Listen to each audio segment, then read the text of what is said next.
gente, agora nós vamos dar continuidade com as interações e respostas imunes, né? Que são a nossa imunidade. Vamos lá? Então, a imunidade ela pode ser definida como mecanismos que o nosso corpo apresenta, né, para proteger-nos contra agentes estranhos, chamados de antígenos.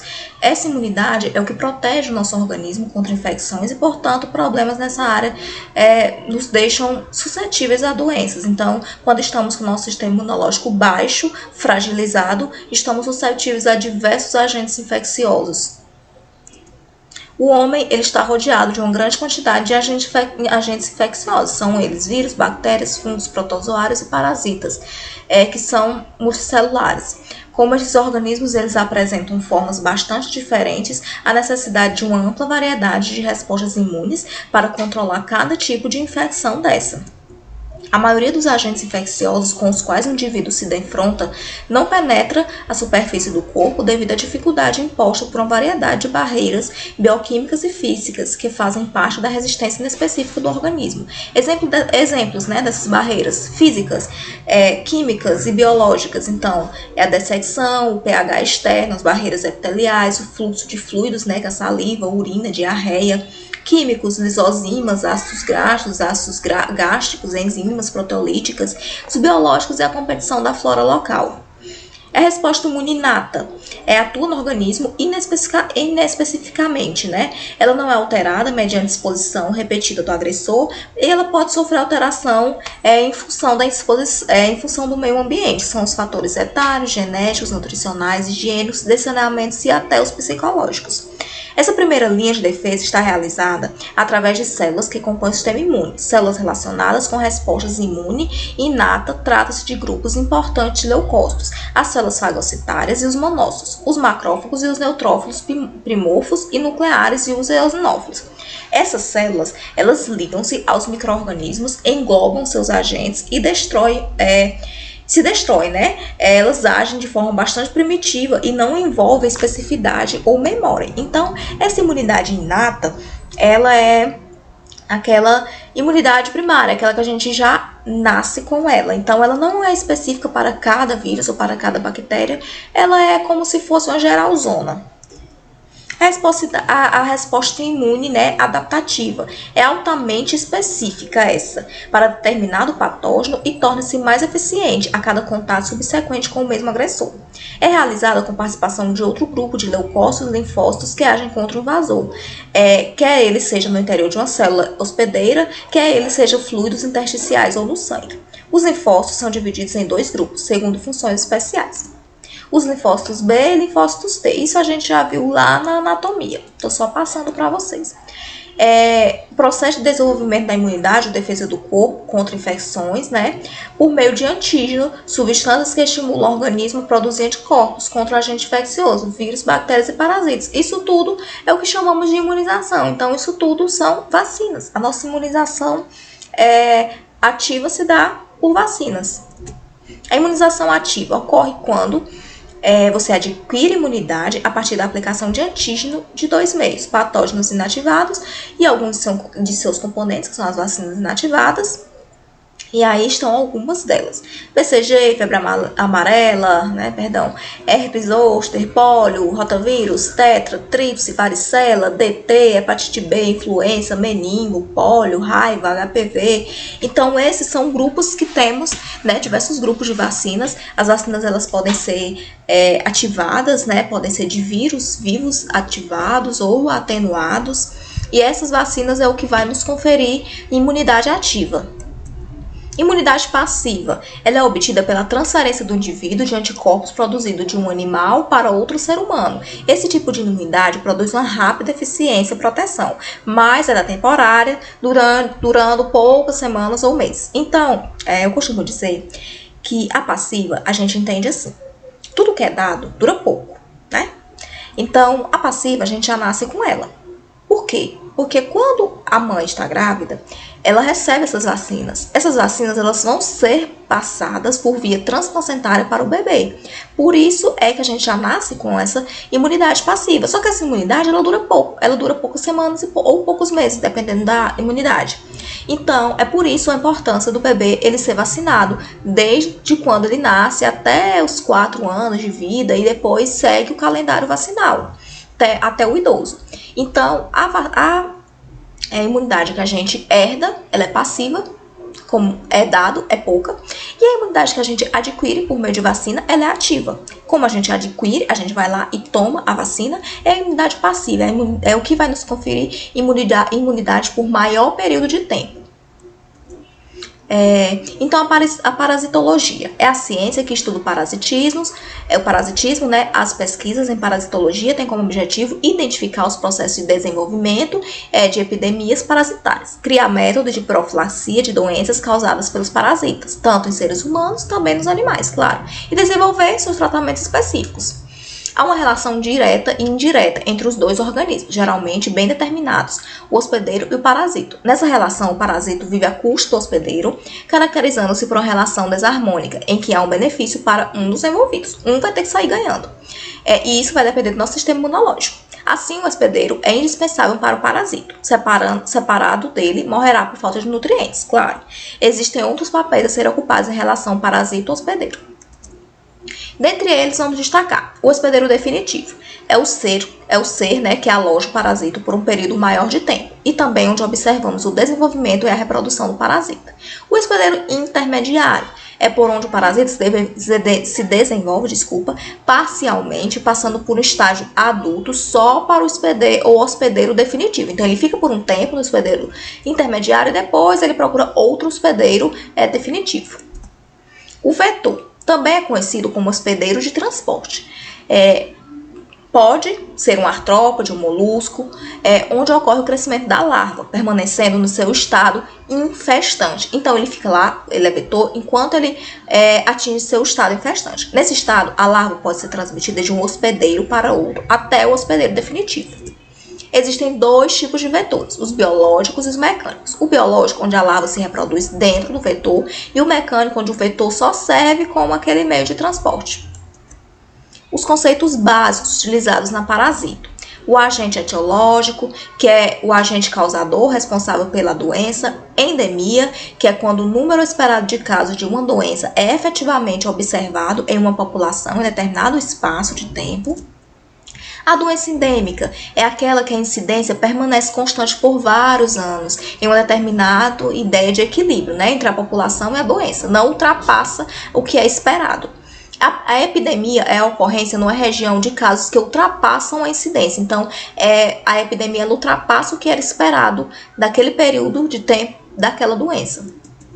A infecção é uma invasão do organismo por agentes patogênicos e microscópicos. A infestação é a invasão do micro-organismo por agentes patogênicos de microscópios, né? O vetor é o organismo que é capaz de transmitir esses agentes, né? O parasita pode ou não se desenvolver enquanto encontra-se vetor. Então, depende de cada parasita. O hospedeiro é o organismo que serve como habitat, então é a casa para que o outro se instale encontrando condições de sobrevivência. O hospedeiro pode ou não servir como fonte de alimento para o parasita. Na maioria das vezes a gente sabe que serve sim. A profilaxia é o conjunto de medidas que visam a prevenção, a erradicação e o controle dessas doenças, para que possa evitar essas doenças, né? Os meios profiláticos e terapêuticos. Os meios profiláticos e terapêuticos constituem os cuidados, aconselhamentos e recursos, como substâncias ou medicamentos, que se destinam, respectivamente, a prevenir e curar doenças. A profilaxia ou prevenção das doenças tem, em muitos casos, seu grande elemento de apoio e utilização, lógico, das vacinas. Vai ser, né, sempre o meio mais eficaz que temos até hoje. Entende-se por terapêutica o emprego de medicamentos ou outros recursos que se destinam a combater uma doença já instalada no indivíduo. A terapêutica difere da profilaxia, porque já não tem caráter preventivo das vacinas, mas sim o objetivo de curar. Então, a terapêutica, ela é diferente. A profilaxia, como são as vacinas, elas nos previnem. A terapêutica já é a cura daquela doença. Os produtos usados em terapêutica constituem medicamentos e compreendem uma vasta escala de substâncias que os efeitos são variáveis. Ainda que sejam numerosos os anti-inflamatórios, antidepressivos, coagulantes e anticoagulantes, antiespasmódicos, os analgésicos, os antidiarreicos, antianêmicos e muitos outros, destacam por sua ação anti-infecciosa e os antibióticos. Só ajeitar aqui a luz. E os antibióticos, né? E que os quimioterápicos também, assim como se sobressaem os soros por sua ação contra micro-organismos e as toxinas, né, que invadem o sangue ou os tecidos. Os antibióticos, eles são substâncias bactericidas, ou seja, para bactérias, ou bacteriostáticas, isto é, que matam ou simplesmente impedem o desenvolvimento de certa bactéria. São naturalmente produzidos por fungos e algumas bactérias. Todos os antibióticos têm função antimicrobiana. O largo consumo mundial de tais substâncias impôs sua síntese artificial em laboratório, sendo hoje praticamente quase todo consumo constituído em larga escala são produtos sintéticos. Então, como o consumo é muito largo, muito amplo, né? Então eles são mesmo produzidos em laboratórios. Os principais antibióticos e também os mais conhecidos são a penicilina, a streptocilina, as tetraciclinas, a eritromicina, a bacitracicina, a polimixina, a tirotricina, o clorafenicol, as ampicilinas e as cefalosporinas. Mas temos diversos. Qual é a doença, né? Vamos falar um pouquinho do conceito de doença. É qualquer perturbação ou anormalidade observada no funcionamento orgânico do indivíduo ou seu comportamento, quer no seu aspecto intelectual, quer no seu ponto de vista moral ou social, de tal forma que afete notavelmente aquele estado de bem-estar que é sugestivo para a saúde. Há, portanto, que se distinguir as doenças somáticas das psíquicas, nas quais há nítido comprometimento do bem-estar mental, moral e social do indivíduo.